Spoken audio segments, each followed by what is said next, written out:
A duchess smiles for the camera, but behind that polished exterior, something just cracked wide open.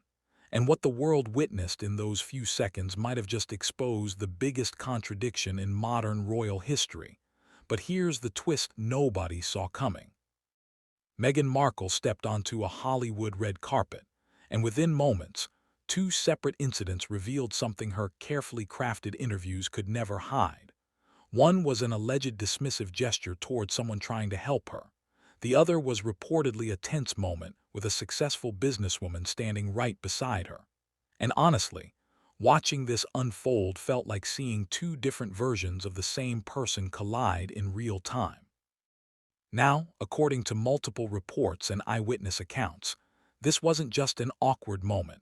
This was allegedly a full breakdown of the narrative she's been building for years. And the timing couldn't be more ironic because, while this was happening in Los Angeles, her husband was literally in a London courtroom describing her as someone tormented by public attention. So which story are we supposed to believe here? The event itself was meant to celebrate empowerment, specifically the 15th annual celebration honoring businesses owned by women of color in Los Angeles.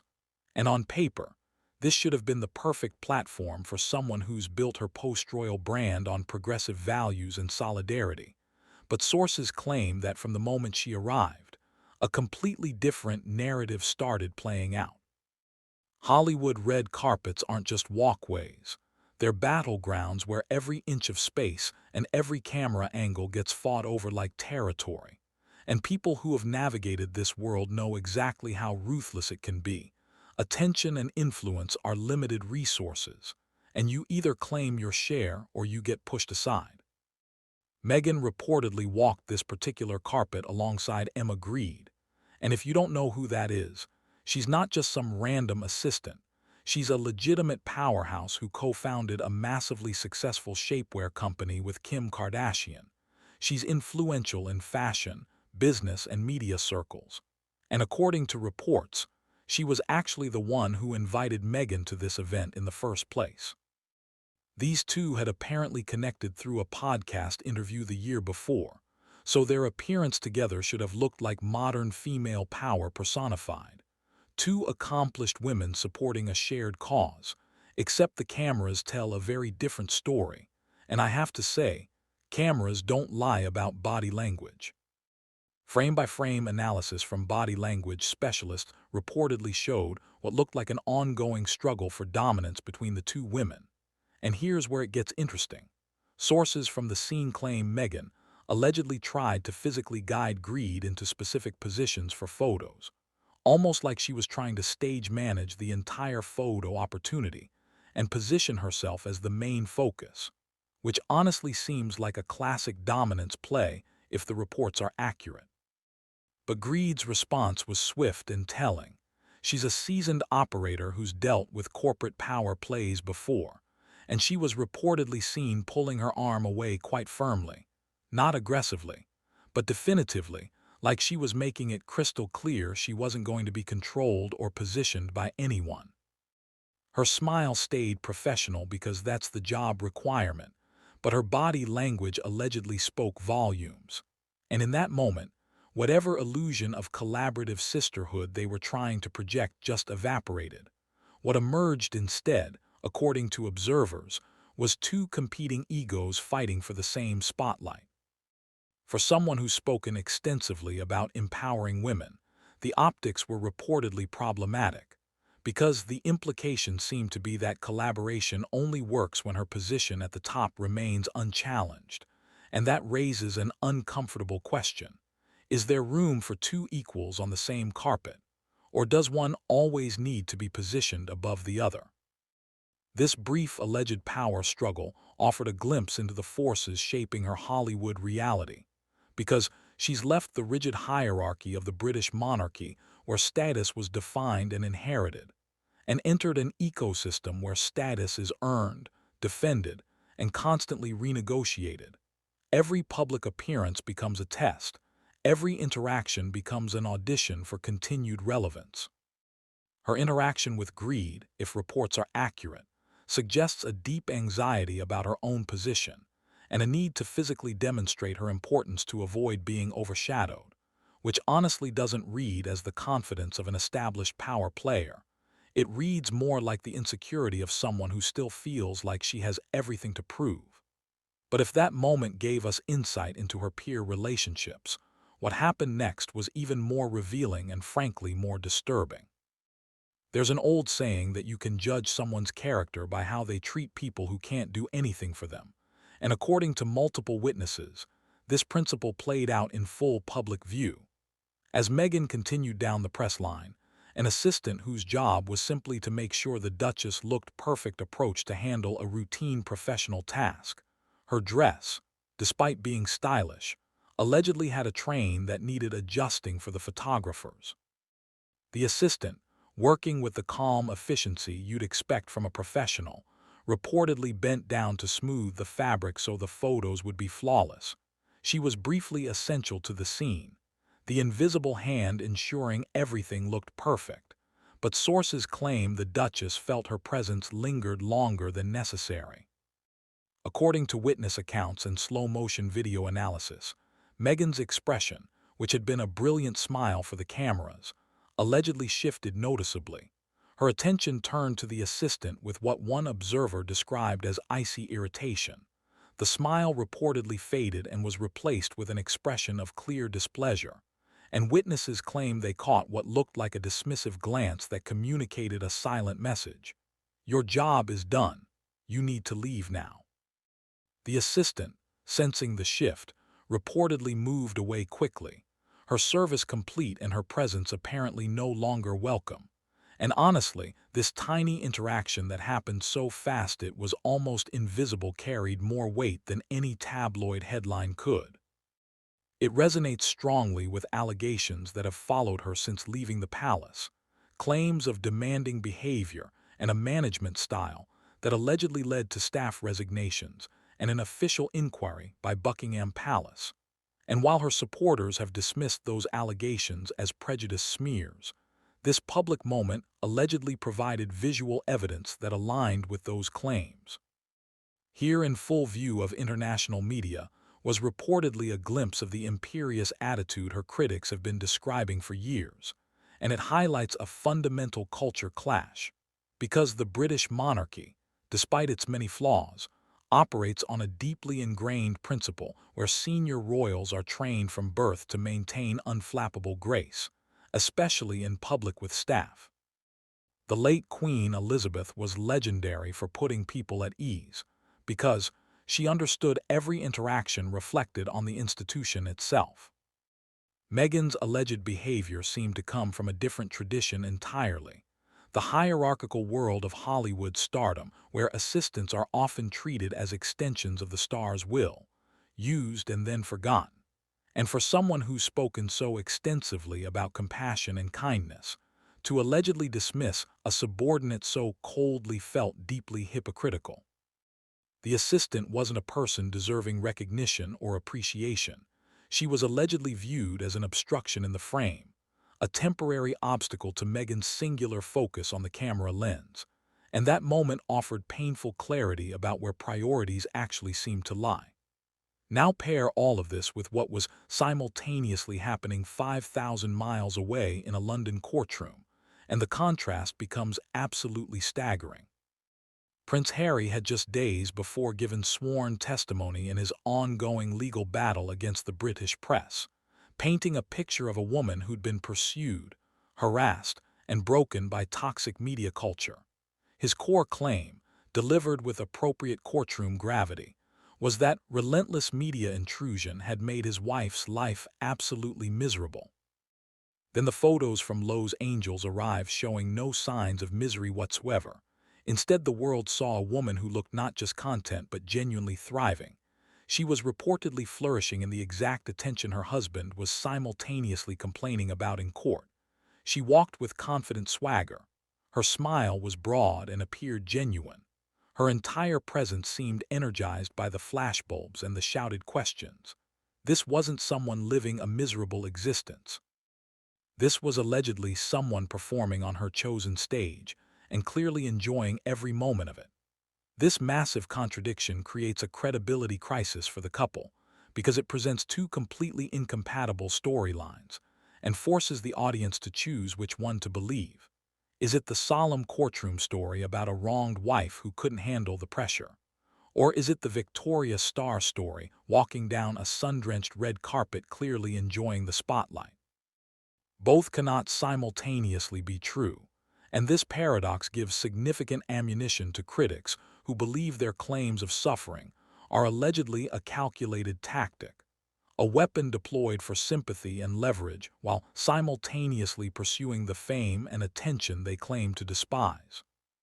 Through a skeptical lens, Harry's passionate testimony starts looking less like defending his wife and more like performing a script she herself seems to have rejected. He comes across as a devoted but possibly naive soldier fighting a war his commander-in-chief appears to have abandoned. And the long-term implications for their brand are serious because this blatant contradiction undermines authenticity, which is the most valuable commodity in modern media.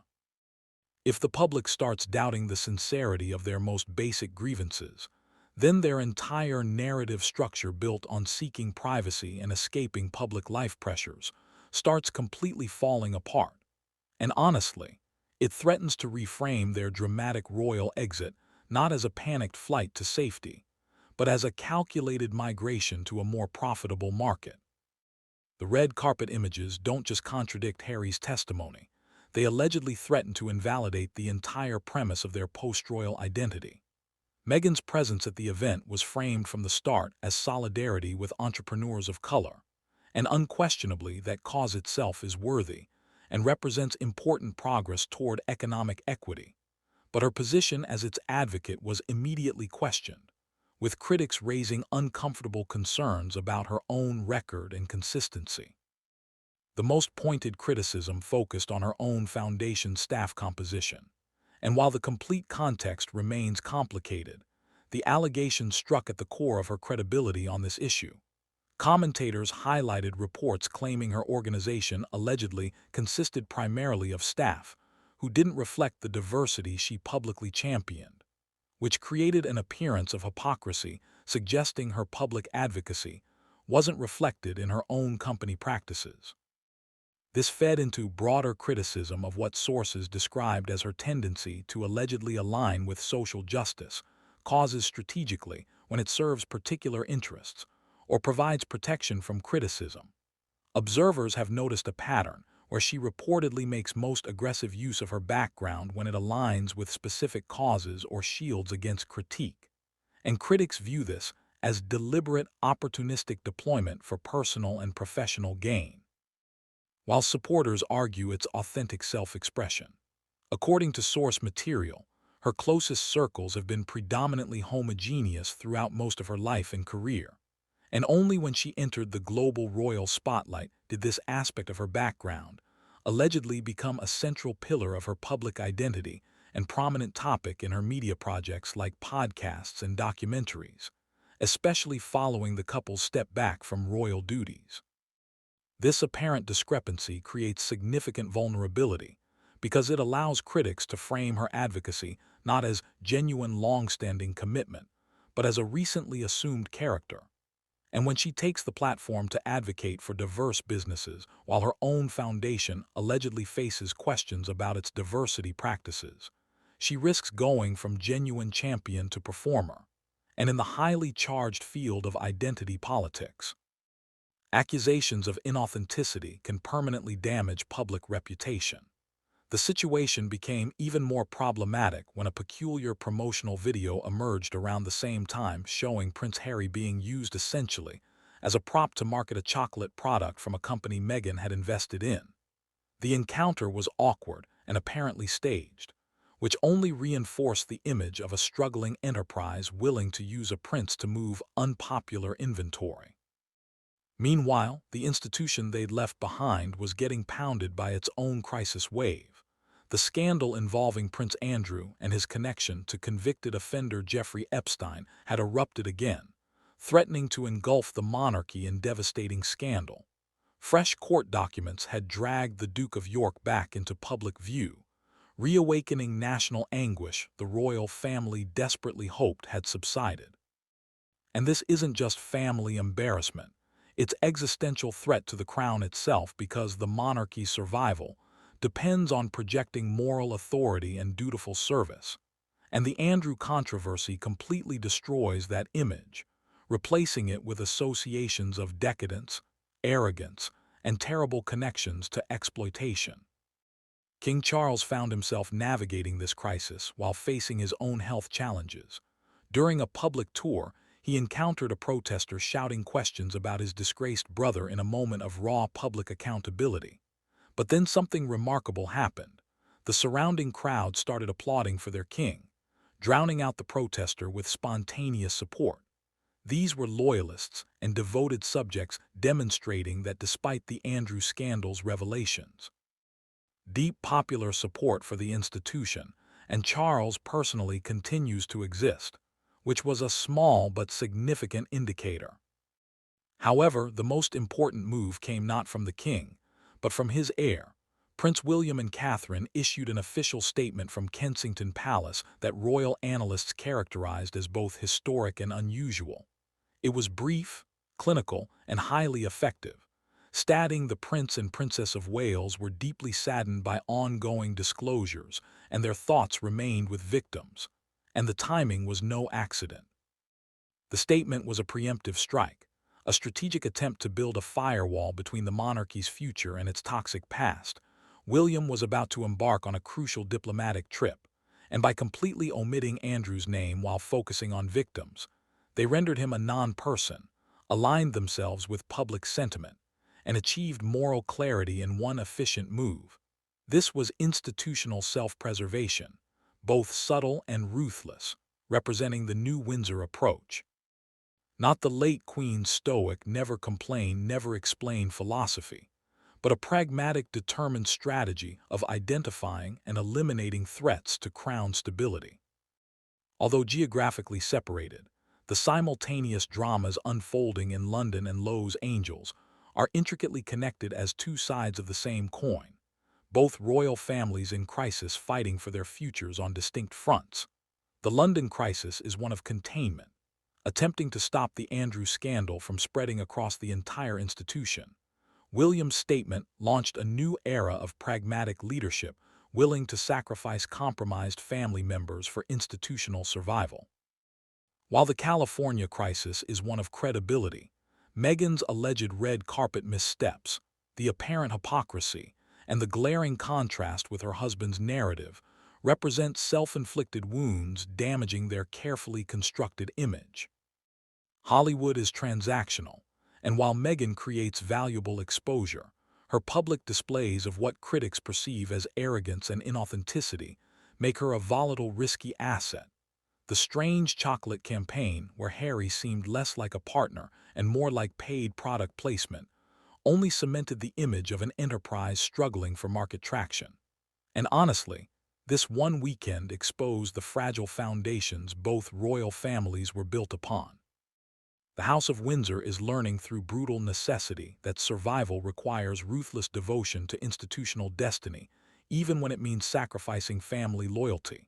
While the House of Sussex is discovering in Hollywood's harsh environment that a royal title alone isn't enough for success, without consistent convincing narrative and the authenticity that builds genuine connections.